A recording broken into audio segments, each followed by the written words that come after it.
Hey there. Where are we now exactly? We are in South Central LA, Mid City, and what's the zip code here? 90018. Yeah. Yeah. It's so a quiet. Crunch is like a train stop away. My bad. It's a quiet neighborhood. Yeah, it's I a like quiet it. neighborhood. Gentrified. Yeah. Yeah. You're not gonna find any gangsters here. Well, yeah, that hence being gentrified, because a few years ago it was a different neighborhood. I see. So, the people who live here, they live in service sector, or they run their own businesses. What do you think? A bit of both, because there's a whole lot of family businesses that out here, the restaurants, local bodegas, and that kind of thing, and also. There's also corporate industries and companies and stuff, you know, T-Mobile, Sprint stores, that kind of thing. This neighborhood is mostly white-collar, you know, middle-class Americans. Oh, yeah. I was thinking it's more like lower middle class, but Lower middle class, but it's still, you know, American middle class. You know, they have 9-to-5 jobs. They probably earn around between 65 to 80 grand a year, that kind of thing. Hence the houses, they can afford to pay the mortgage and all that. And you can see the cars too. You know, you're not finding broken down cars. You know, for instance, there was a Buick that sounded. 67 Buick you saw? Yeah. Yeah, that's a beautiful classic right there. Right. Yeah. So I says it must be a good car. Yeah, it is a good car. That's a classic. The owner should probably take it to Pebble Beach in Florida. That's where the classic car show is. Yeah. Last time I made a video. Right.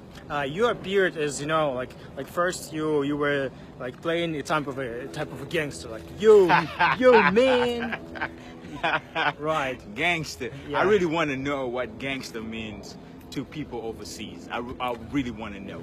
Yeah, I know, like easygoing, and nobody is expecting like anything like any smart from you, or like right. Like people expect you to have a gun, maybe a little bit of drugs, too. You know. Guns and drugs. Yeah, but that's interesting. Well, I will not admit to anything on camera right now, so that's just what it is. But it's really interesting how, you know, gangsters are perceived, you know, on the other side of the world from America, especially from, you know, brothers. But over here, we're trying to get away from all that gangster life. Right. Yeah, because, you know, we need to put more kids in the schools. We need to get away from the whole narrative that a black man ought to have been in a gang, or for him to get up out of the hood, he has to join a basketball team, an American football team. We have to get away from that narrative, you know what I mean? So, yeah, absolutely. Yeah, education is the key up out of these streets. Well, speaking of education, have you completed any degree or something? I have a degree in computer engineering and a master's in strategic management. Whoa, that sounds very serious. It is, but yeah, it's sure. Not. My passion is in film. I love film and writing. And that's why you're in LA. That's why I'm in LA. All right. Yeah. And to enter a college or a university in the United States, is the procedure with American students, American applicants, the same? It's with international compared to the internationals. Yeah, because they have to really boil down your whatever grades you have wherever you're coming from. If you're coming from Europe, they have to reflect those into American standards. You know, what's your GPA score? How did you perform on your SATs and all that? And then they'll have to enroll you in American universities over here or colleges. Right. Yeah. So, did you take SAT? I did. Can you reflect a bit on that? They were hard. For me, they was. Oh, that was probably lots of time back. They was hard for me. But, you know, I got through them. Yeah, 2 meaning like SAT general and 1 SAT subject test, right? Yes. Right. But the thing, American education is different compared to the rest of the world. Okay. American education is more of skills and very specialized compared to the rest of the world, I imagine, and you can correct me on this one. For instance, here you have engineers who go to school just for strictly that field in engineering. I mean, if they're going to school for like nuclear engineering, or right now they're doing planetary engineering, it is particular to that field. You're not going to find them, you know, dabbing into mechanical engineering or any other kind of engineering, you know. But if you go to another country, and I've met these people before, and they're, you know, they're a bit spread out in other fields. For instance, in medicine, you find people who have done tropical medicine in, for instance, Europe, and most doctors in the US haven't done it. Oh yeah, right. I think I get what you're talking about. For example, medical students in my country, which Right. is Belarus, Right. only like narrowed down their specialization by the last year of their study. Right. Maybe for the last 2 years or something. Yeah. And then they do a lot of practice, like internships in the hospitals. Right. And there, it's not narrowed down to their specialization. Probably they do a job of a nurse there for some time, just to understand how the business is run in general.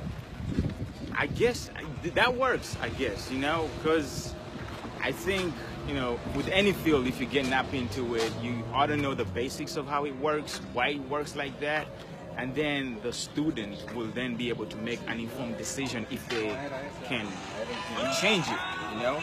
Yeah. Take, for instance, Einstein. When he was doing his university, he learned pretty quick which part of physics that he would be competent in. Right. And that's the beauty with having all the basics of the field in its generality, you know, rather than having specific basics right off the bat when you're beginning school. So you generally support that students, both in high school and at the university, should study different subjects, not only their major ones. For example, not just computer engineering, but basics of logic and Oh, yes. what else? Oh yes.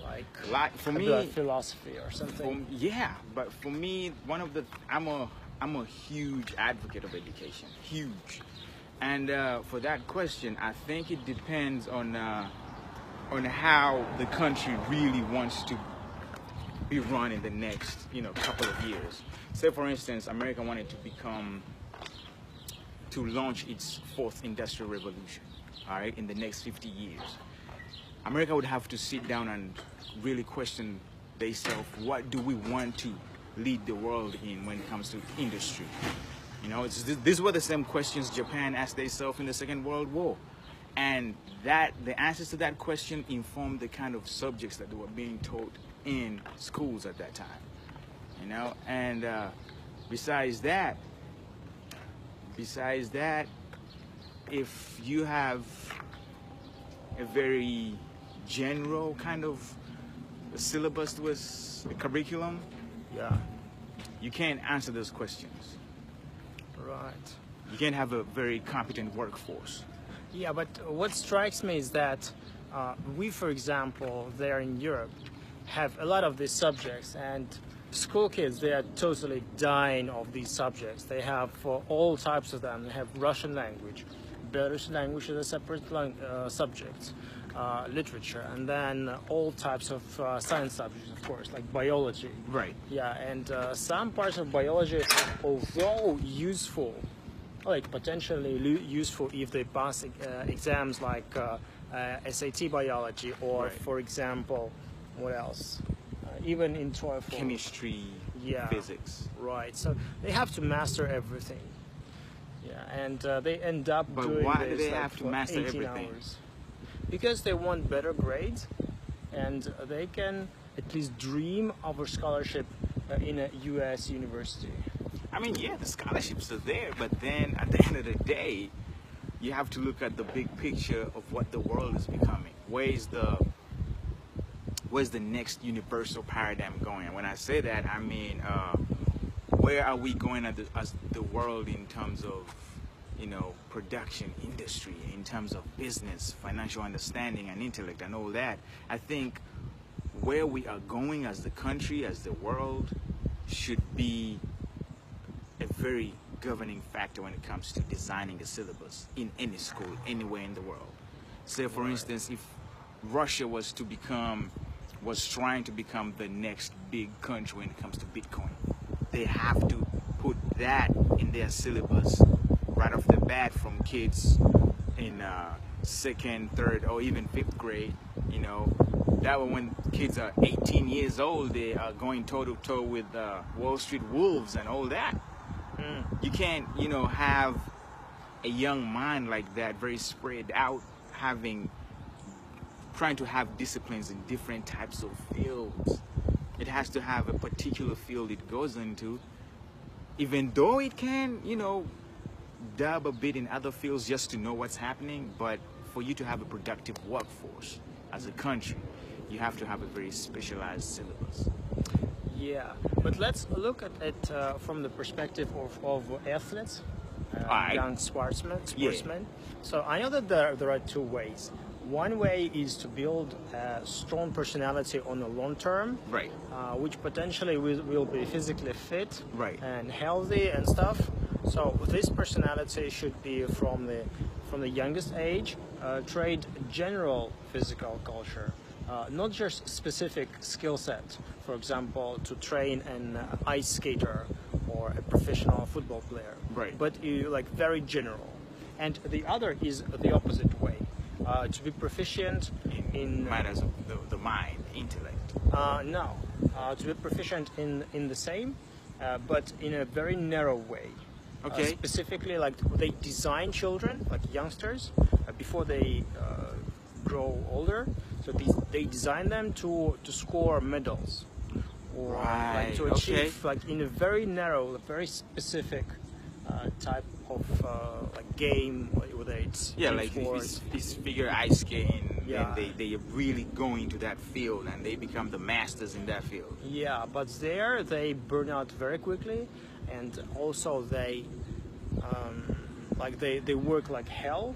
Of course, I And can imagine. It may make their the rest of their life as a disaster. So they would become regular customers of Yeah, they burn out. drugstore. Yeah. Exactly. Right. They burn out. I think I think we have to go back to what education was designed to do and what education can actually do. One of the first empires that actually used education to their benefit as an empire was the British Empire. Right. They used education to train, actually not even just the British, but even the French Empire. They used education to train people that would help them govern their territories. For instance, in Vietnam, the French used the local Vietnamese to rule. They call them collaborators, or actually call them mandarins, to Right. help them run the small townships and the small chiefdoms and the small, you know, villages and all that. And that's what education was used to do. It was used to provide a specific ends to a mean. Right. Yeah. So it was actually preparing human resource for the government Right. to provide manpower for their governmental machine. Exactly. But Right. if education was if education became a tool to uplift the human race All right. and change the livelihoods of many thousands and millions, I think how we design our syllabuses would look very different, extremely different. Right. Yeah, because right now, most of if the government is directing most of its funding into developing sciences in universities and colleges and all that, what would happen to humanities and social sciences? What would happen to all those fields? Yeah, I can see it very clearly right now because they are becoming very unpopular.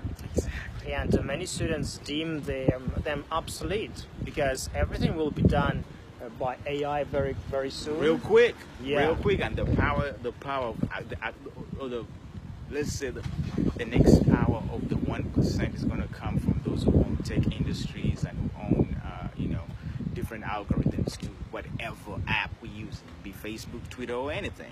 All right. Yeah, because now the whole of the population is relying more and more on technology, which could be all sorts of disastrous in the future. Oh, yeah, absolutely.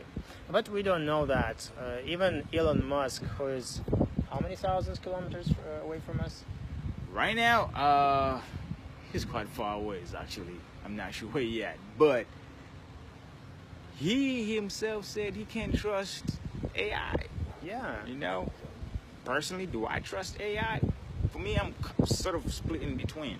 You know, there are times when it really changes the course of humanity, and then there are times when we, as a human race, get really lazy and just bank everything on it, and yet we have no course. It's like the child you have, and then you put all the weight of yourself on these children for them to provide you with the livelihood that you need. Our technology is not ready yet to give us all the answers we seek. But if we keep, working it to give us the answers that we can get right now, and the other answers we're looking for, we can, try other means, whatever other means are there. Right. I suggest that we maybe go to the Find a spot. Somewhere quiet. Like somewhere quiet, not in the sun. So in the first part of our discussion, we've been talking about education and the different ways education is being developed nowadays, both in the US and overseas. Because we no longer live in our small societies. We all interconnected, and even the fact that I can easily relate to the person when I visit him here in the US, so we can easily find some ways to understand each other and all. So this means a lot. Okay, we're now in the shadow near the swimming pool. And I suggest that we continue our discussion more about Black America, because this is the opportunity for me, since I'm from Europe, and we don't know much about this history of Black America. And here, for example, I found that there is a museum of Black America. So, Frank, yes, can you come on, sir? Don't call me sir. I'm sorry. It's not a bad thing. Right. Let me move my chair. No problems. Oh, cool. Now we are in the shadow. Yeah. And everything's. Oh yeah, it's so cool now. Right. So what can be seen in the history in the Museum of Black America history? Well, it's a struggle of not just our people, but the struggle of the human race. Mm-hmm. Because I'm a great believer in, if one human struggles, doesn't even matter the race, the whole human race struggles. Yeah. From the livelihood we had back in Africa, all the way through the slave trade era, the Jim Crow, segregation era, all the way through to black excellence that we so perceive right now that we're celebrating. Which is debatable, but it's not a bad time. It's really not a bad time. Right. Let's discuss what is Jim Crow laws. Are we talking about the 18th century or the 19th century? Well, it kind of spawned from. There was such an era called the Reconstruction era. The Reconstruction era was after the Civil War, from 1865 to about 1875. that was the Reconstruction era, and was pretty much about helping the former slaves that were, you know, set free after the Civil War, to help them get up on their feet, you know, give them the 13th Amendment. They had the 14th and the 15th, so they had the right to vote. They had the right to own property, and they would own property of the former slave masters. So this was to help a very disenfranchised, you know, people in an economy that were able to move on to, Right. you know, to become better than they was before. But the Jim Crow era came pretty much to Bring it all back. bring it all back. Right. So let's define it. So for the first emancipation was after the Civil War. Civil War. Yeah. So can you remind me the years? The first emancipation was in 1862, I believe. 1860. Yeah. All right. Because, yeah, I believe 1860. Because Abraham Lincoln, Yeah. having won the war, Right. and again, all Americans are going to debate this, but the North did win the South. Right. Not in terms of ideology, but in terms of which ideology was to be, to form a country that Yeah. we call the United States. Right. Because the southern states became part of the Union. That is how the war was won. Now, the southern states did still hold on to their ideology, but they were not as free as they were before that. So Right. after that, then came the Reconstruction era, where the captured slaves, now are free slaves, all have a different, you know, mindset. The government has given them rights. They were given 40 acres and a mule, every slave. Right. So they were given some land. It They were wasn't- given land. They were all those were supposed to be government, you know, incentives to help them, you know, jumpstart their livelihoods. But maybe a couple of hours back, I was listening to the interview of our favorite hero, Martin Luther King. Martin Luther King Jr. Yes, to sir. the NBC. Right. And When he was in church. interview, yeah, exactly. Yes, You know, one of his rare interviews. And he was saying that no, actually the many black people were not given anything after the emancipation. he's right. That was the freedom to poverty. He's he right. says. He's right. Like, I was stunned by that. And the reason why he said that, because most of all this history that we are just, you know, reverbing is history because it was written by the victor. Right. It's like how Who's they the say victor? the victor right now, and I said this with all due respect, the victor right now is the white man. He's the white man. Yes. Like the epitome of Yeah, white the man. epitome of the white man, and that at that point, that MacGuffin of the white man was the government. All right. All right, and it's not quite. It never trickled down like Reagan said. You know, trickle down democracy. All these incentives, they really never trickled down to the regular slave that was, you know, fresh off the plantation, and he just, you know, his shackles just unloosened on his ankles. It never trickled down to him, so he was never quite got the help that he needed. Yeah, right. I can definitely say that because, for example, when it comes to like prison terms, Right. you're gonna definitely find more black people there. Of course, there's about 2.8, close to 3 million incarcerated Americans in prisons today, and there's a considerably huge percentage of that population being African Americans. Right. Yeah. Yeah, and also this segregation of communities does it still exist? Because From what I saw during our short trip right now. Right. So I saw all types of people, white Caucasian and then Mexican. It has changed. Yeah. It has changed. You know, America has changed since then.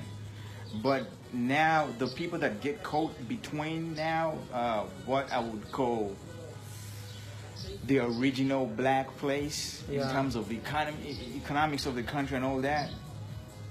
And now the disenfranchised are the immigrants now coming from other countries, from Ecuador, from Mexico, from Venezuela, from South America, you know, even Africa, even well beyond that. Sure.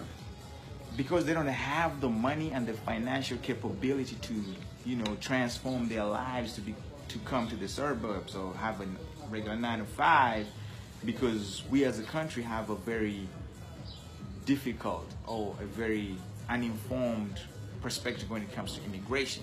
Oh yeah. Now that same mentality, not the same law, but the same mentality was the same back when Jim Crow laws were being drafted. Right. We should discuss a bit more. So how do you define Jim Crow laws? Were they in one state or in a group of states or all around America? Well, Jim Crow laws were enacted in the South originally. You know. Right. So how do you define South? The South is a territory of southern states: Louisiana, Mississippi. It's from Texas, I believe no? Texas, yes. As You well, know, yeah. Florida. Florida. Yeah, all those are southern states because they had a different mindset before the Civil War. You Right. know? It was a huge economy, it was second to, I think, the economy of Britain. Maybe agricultural economy, right? Yeah. Yeah. Because plantations pretty much defined the cash crop was the cotton. Cotton. Yeah. Of course. Yeah. And it was being exported all over the world. Right. And they had all this money, and it was pure decadence. The South could not be touched. All right. It could not be touched. And the very fuel of that financial engine of the South was slave trade. Slave trade. So if you pull the fuel, you're going to cripple the engine, which drives the economy. Right. Yeah, so when the North, one of the biggest fighting points of the Civil War was, you know, to end slavery, that was they were fighting the very livelihood of the South. That is why very many Americans died in the Civil War. All right. Because you may, for example, dislike slave trade, but you may just defend your ways, your cash, the way how you provide for a better living, like for your family and all. Yeah. So that was the battle of like the groundbreaking. So when slave trade officially ends on paper, not in practice. Yeah. Officially ends on paper, 1865. About 1890, these Jim Crow laws started coming up, and that was because the Democratic Party then, which is different now, that is Hillary Party, and I'm not even taking any shots at her, but the Democratic Party then, for it to gain more ground in the South, had to entice the Southerners by these laws that were giving them some sort of semblance of the time they had before the Civil War. And that meant giving them back their plantations that they had taken that had given to the slaves during the Reconstruction era. And this propagated the whole segregation era, segregation in schools, public health, public transport, because the first article, I think, 1890 was in the New York Times, when they were citing that in Louisiana, they needed segregated car trains, white and blacks. Can I ask you for your family's perspective? Like, where does your grannies and grandparents come from? My grandparents, of course, come from Africa. All right. Yeah, they come from Africa, and So they didn't tell you any like stories about this thing. they didn't. I mean, I know about the African because I've traveled there. I've been All right. there, you know. But, and to me, that's a whole other topic because now the African American is quite different from the African. Okay. And I believe there shouldn't be such a rift between. But then there's a rift between because we have two different experiences that shape our lives, you know. But For me, it's quite difficult to understand because I've never had any like experiences or anything about that. I mean, So- yeah, I mean, you meet a whole lot of Africans who have had families and they know way back to their great granddaddy.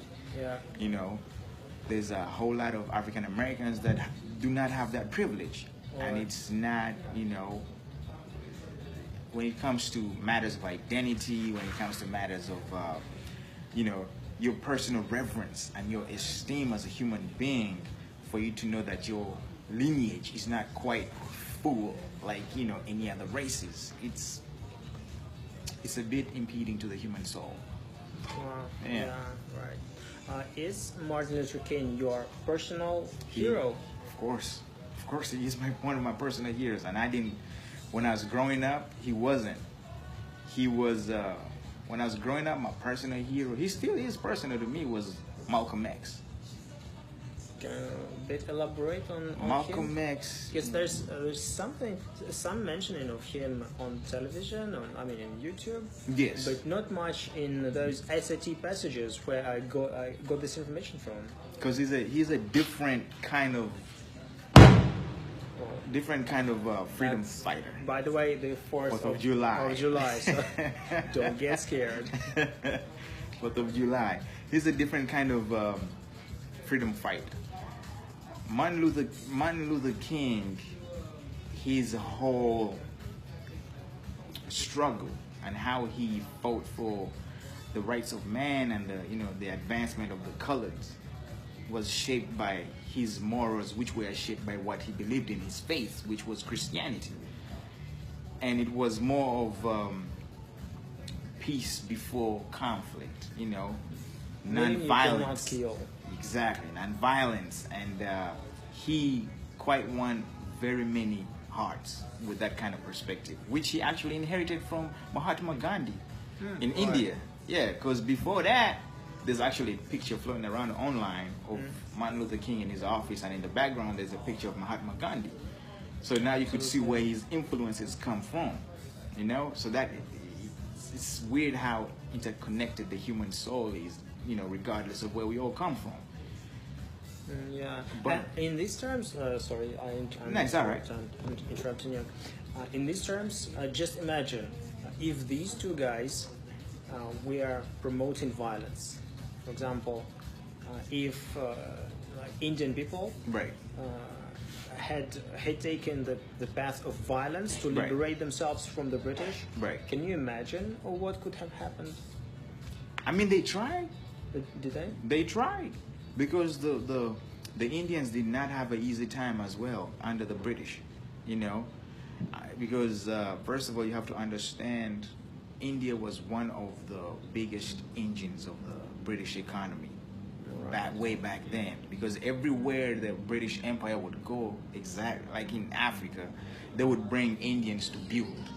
Yeah. And they would call them Indian coolies. They built the East African Railway. They built most railways in South Africa and wherever the British were, and they were not treated well. So that is why Mahatma Gandhi had to rise up and say, you know what, this has to change. Yeah, because he himself, for example, didn't come from a peasant family. It was a highly educated lawyer. Of course, yeah. Very highly educated, But because of the color of his skin, he was, treated differently. He was thrown off the train first time he arrived in South Africa. Yeah. Things like that shape a man. But Malcolm X, he was shaped by rage, and that was the whole, understanding of his struggle. And many of us related to that because he was he was half white, because because one of his parents was an offspring of a rape between a slave master and one of the house girls who was black. So he had that white in him, which he hated. So when he grew up and was under the tutelage of Elijah Muhammad, he had to drop his last name, which was Malcolm Little, to Malcolm X. Right.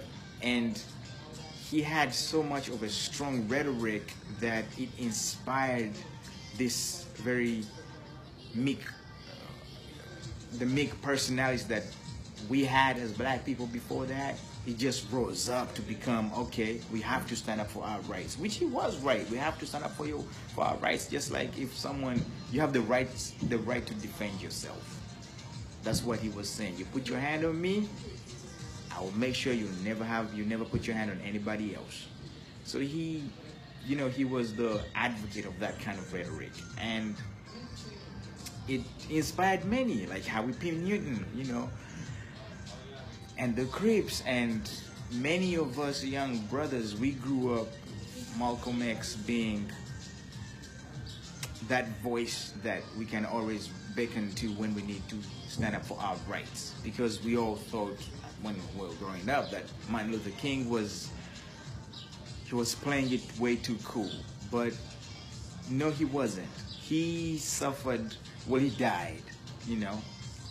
He was essentially assassinated. He was essentially assassinated, but before that, spent a whole lot of time in prison, spent a whole lot of time trying to fight for the rights of us. So he paved ways, many ways for us that even up to now we haven't actually appreciated. Not just him, but him and many of people like that of his liking. Ida B. Wells, many people of the First Baptist Church in Atlanta, I just tip my hat to them because they paved the way for many of us. Can you please say a bit more about this church in Atlanta? So was it one of the sittings in the early 50s, no? Yeah, the sittings of it was not the birthplace, but it was the place where the civil rights movement grew up. Right. Atlanta, right? Yeah, Atlanta, because Martin Luther King was from Atlanta. Okay. And the members and the congregation and the pastors of that church, they just really took the baton on, and they grew what the civil rights movement was. They were able to walk across the Edmund Pettus Bridge. They were able to. They just did a whole lot of things that shaped the civil rights we know, and they were able to secure for us the Civil Rights Act of 1964. So written by Kennedy. Kennedy. Yeah, well, it was under Kennedy, but not Kennedy. My bad. LBJ. LBJ. Yeah, LBJ. So yeah, I remember. Hey, but Kennedy, LBJ, how many kids you killed today? Exactly, but you have to understand, Kennedy paved the way for that. So, because he was cut short by a bullet, LBJ had to see that through, which is good, Right. Yeah, which is good. So, it's amazing how life turns around in full circle, because the people who incited the whole Jim Crow era, the Democrats, are now in 1964 the forerunners of Civil Rights Act, and Brown versus the Board of Education, and ending the segregation era on paper. So it's a full circle, really. It really is a full circle. That is the very interesting American story. The continuation of this interesting American story is that the conflict is still existent. It still is. For example, when a young black boy is killed in the street, or, for example, is killed in prison, allegedly innocent. So what happens next is riots began. For example, They do. I'm from Baltimore, And, sorry? Baltimore, Maryland. Baltimore, Maryland. Yeah, Okay. and one of the most, and I'm sure anyone online will understand this, when you hear the name Freddie Gray. Freddie Gray was a young man in Baltimore who was killed in the custody of the police. And that is just an example of many, brothers and, young women shot at the hands of the police. It's not even allegedly. This is stuff on camera. It's a fact. It's a fact. All right. But that kind of injustice, we're still going through it. If you and I get pulled over, you are worrying about, do I have my driving license and everything? You're worrying about if you're going to get a ticket. I'm worrying about if I'm going to get home to my family. Oh my goodness. That's the difference right there. Different game. And that is very, very scary for any man. There was a video one time, I forget the name of the brother, who was shot right in front of his daughter and his wife. Is it like our time? Are you not yes, talking just about, just the last 19th year. century? No, just last year. It's totally surprising for me. That's what I'm saying. Like so with exactly Martin Luther King. It was how many years ago? 40, 50 years ago. Yeah. And still and still the same things happen. The only difference is now we have all these cameras around and social media that just puts everything on a super fast light years speed, that it happens in real time, or almost in real time. The whole city of Baltimore was burned down, almost burned down, because of Freddie Gray. It's a huge city? It is a huge city.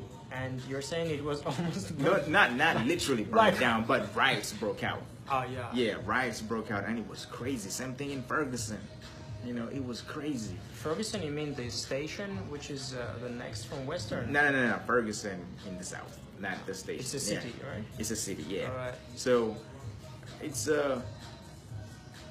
and that kind of injustice has bred to activists and revolutionaries like Black Lives Matter.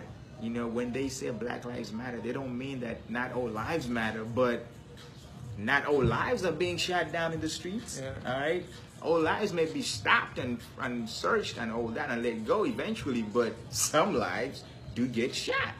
Right. So it's only right to put the light right there and just say those lives that get shot matter, and those are the Black lives. So this kind of rhetoric in front of people of other color sometimes comes off like we're being very militant and very nice, just like any other revolutionary war. Just fighting for that right that we have, that unalienable right that we have as human beings. Absolutely. Yeah. Let's think of Cribs. You mentioned that. Yeah, the Cribs. The gang name. So what I learned about it maybe a couple of months back, Right. just by watching a YouTube documentary. Right. Yeah. So was it built on the remnants of this freedom movement? Yes, it was. Yes, it was.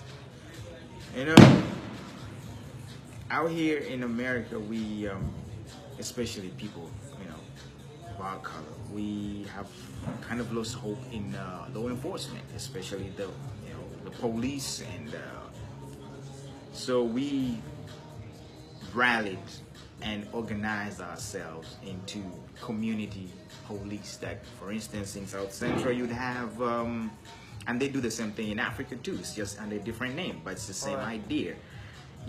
Take an instance of a small residential area, a village, whatever you want to call it. But there's a block of houses, and the residents of that area, they're gonna take time to keep their area secure and safe, and make sure that their children are gonna grow up in a very safe environment.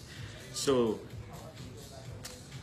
back then, they would make sure that all single mothers have where they leave their children as a daycare, and those children have breakfast, and they have, education, which were things that the government had failed to provide, because the government had pulled money from public schools and had pulled money from all these social programs, And it was sad those were the Reagan years, and Carter Reagan years, you know, because Carter was on his way out and Reagan was coming in, and it was a very strange time in America where the rich got super rich and the poor really got ridiculously poor. I mean, there are parts in the Bronx, New York, where you would confuse it for Beirut, Whoa. Lebanon.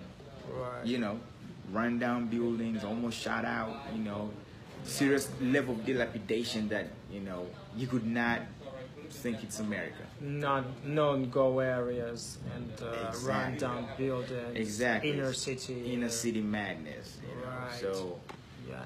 Do these inner cities exist until today? they still do. They still do, and there's still inner city blues. You know, Marvin Gaye told you, there's still inner city blues. As long as there's inner cities, there'll always be inner city blues. Now it may be different that not all of them may be black people, but immigrants that are coming from other countries, you know, that's where they end up because that's where there's affordable housing. But also those same areas are very prone to violence and crime that it shapes up the children that are born in that kind of environment. You know, Right. their only way out is to stack a whole lot of money and sell a whole lot of weed or whatever to get up out of there. Right. Yeah. I can even give an example of some Russian speakers when they come to America to start their new life here. So many of them try to avoid this Russian-speaking community. Right, right, Because, yes. like for the same reasons you just For the mentioned. same reasons, because yeah. they have all this crime, they have all this. Of course, affordable housing is there, but for this affordable housing, you are trading. Yeah, there's a price to it. Because the Yeah. neighborhood you're living in is not, you know, it may be safe, but it's not the kind of neighborhood you want to raise your children in. Exactly. So how do we empower these neighborhoods for them not to exist? We have to put more money in education, you know, attack those neighborhoods with, not with SWAT, not with, you know, helicopters, not with the war on drugs, but with the war on ignorance. We have to put money in education for those neighborhoods. Develop, you know, after school programs, you know, let those young minds have something to apply themselves to. You know. But if we're pulling money from all those programs, we're not leaving these kids with any opportunities. And we're not leaving them with any opportunities. The only opportunity they have is to rob, steal, and kill, which is going to end them up behind bars. Yeah, which is a slippery slope. Exactly. And we're just feeding the whole, you know, prison industry, which is pretty much profiteering off that. Yeah. So it's not a tough call. It's just sad that Still, the despite that the government is not seeing that as a very crucial point to meet. You know. Yeah, but still, I'm very glad that all these passages about emancipation, Jim Crow laws, several passages by Martin Luther King Jr., including Right. The letter from Birmingham jail, Right. are a part of examination, which both foreign and in American applicants have to face in their SAT exam. Right. Right. It's I mean, Martin Luther really did. I mean, it's not different from any other, you know, revolutionary, Malcolm X, Mandela, Rosa Parks. It's not any different from them. It's the spirit, you know. It's the spirit where one person asks themselves, you know what? This is what I'm willing to die for, and it's what I'm willing to live for. And he said that you're not living until you find something to die for. And he found the rights of every man being equal under the law, regardless of skin, but be judged by the content of their character. That was one thing he was willing to die for. And he did. He did. He did not flinch one bit. I think that's a mentality that we're missing these days. You know, personally, I asked myself the question in 2016 during the elections. I was like, if we are choosing between a bigot and a liar, why can't we as a country just not turn up to the ballot box and not vote? you know, then we will stop chasing the candidate, but the candidate will be forced to understand us. But we didn't. You know, that's the power. When the Constitution says we the people, we have the power in our hands, but we're not practicing the power, which is a sad thing. Yeah, but I believe today we are on the brink of such significant change, because the reason, like, how did the president win the election? By using big data. Exactly. Right. We're always on the brink of very, big change. The question is, what kind of change do we want? Right. You know, but him becoming president, that was a big change. I mean, there was people that expected it. Then there was a whole lot of people that never expected it. So it was a big change. Right. So I think at the end of the day, we gotta ask ourselves, what change do we want, and what price are we willing to pay for that change? Right. You know, it boils down to our personal lives when we make New Year's resolutions. You know, you just say, this is what I want by the end of the year, but are you willing to pay the price for that? Most of us don't. Exactly. And people like, Martin Luther King, Malcolm X, they asked themselves those questions, and they had answers. Well, they developed into those answers, And that's why they're different, and we study them. That's why they're different. We study them, and they will never be forgotten. Right. Yeah. Frank, thank you so much for this meaningful, wonderful conversation. It is my pleasure. I'm sure it will be a great help in terms of bringing an insight into the life of America in general, and some facts from the history of Black America as well. It's my pleasure. Don't forget to share and like us. Yeah.